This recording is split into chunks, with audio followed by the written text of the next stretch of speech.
2. Havia 4 homens na sala que estava localizada num ponto distante, do qual ninguém podia se aproximar. Os 4 homens olharam uns para os outros rapidamente e depois, demoradamente, para a mesa que os separava. Havia 4 garrafas sobre a mesa e a mesma quantidade de copos cheios, mas ninguém havia tocado em nada.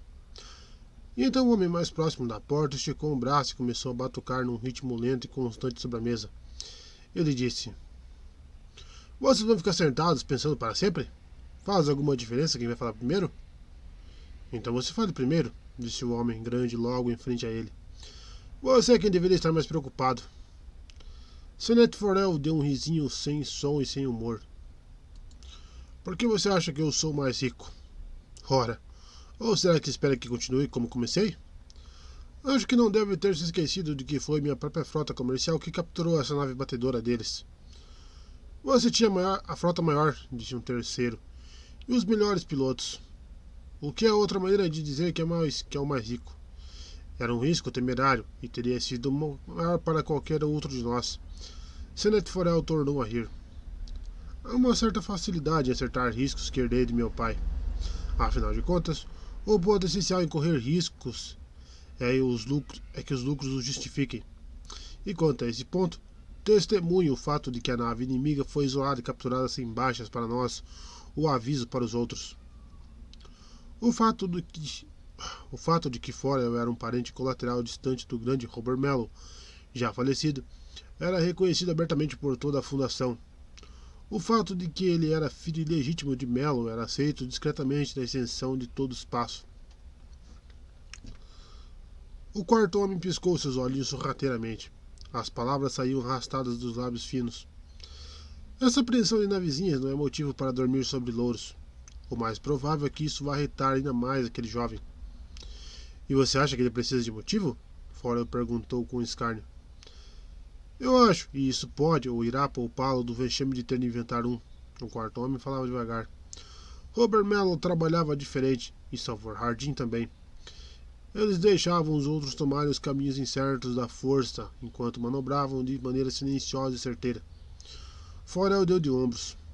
"Essa nave provou seu valor. Motivos são baratos e este aqui nós vendemos com lucro." Havia a satisfação de um comerciante nato nessas palavras. Ele continuou. "O jovem é do antigo império." "Nós sabíamos disso", disse o segundo homem grandão, resmungando seu descontentamento. "Nós já suspeitávamos disso", Forel corrigiu educadamente.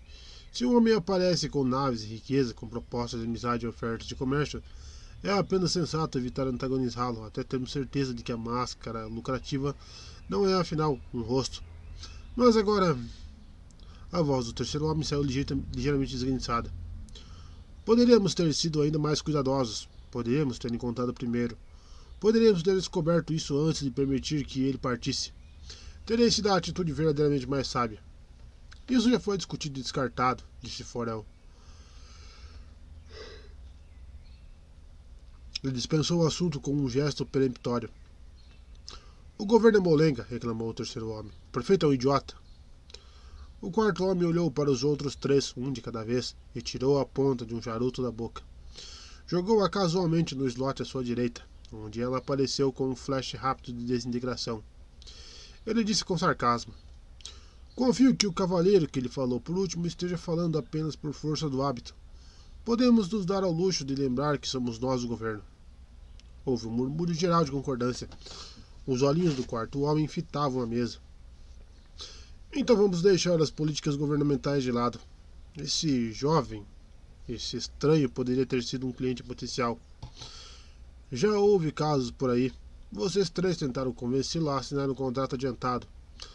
Temos um acordo de cavalheiros contra isso, mas vocês tentaram." "Você também", resmungou o segundo homem. "Eu sei", o quarto disse com calma.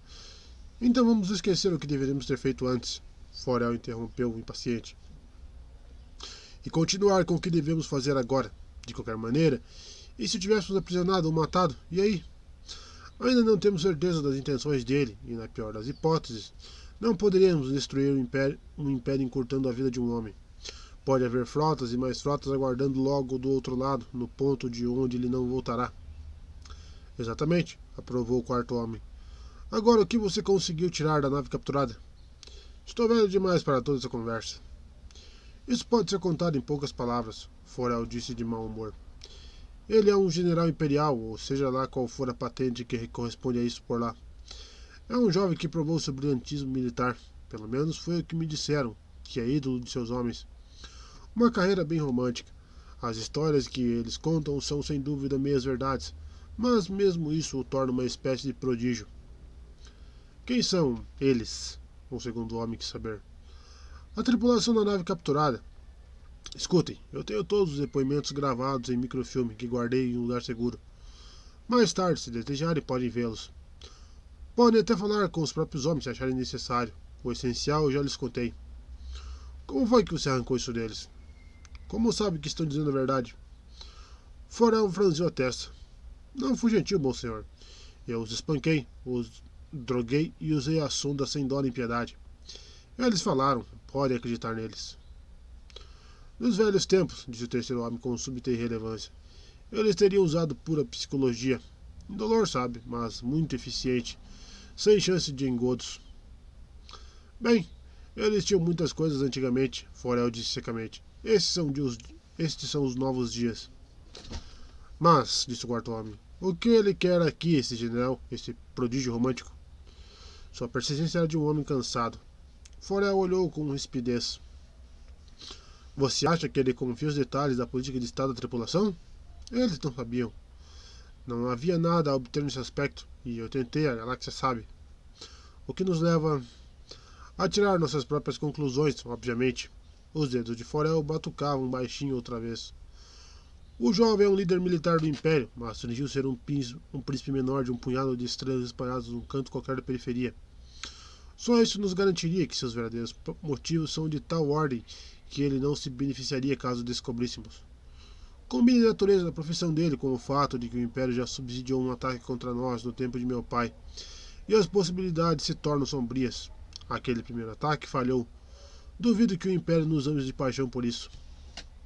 Não há nada das suas descobertas, questionou o quarto homem cauteloso. Que confirme isso com certeza? Você não está escondendo nada? Forel respondeu com sinceridade.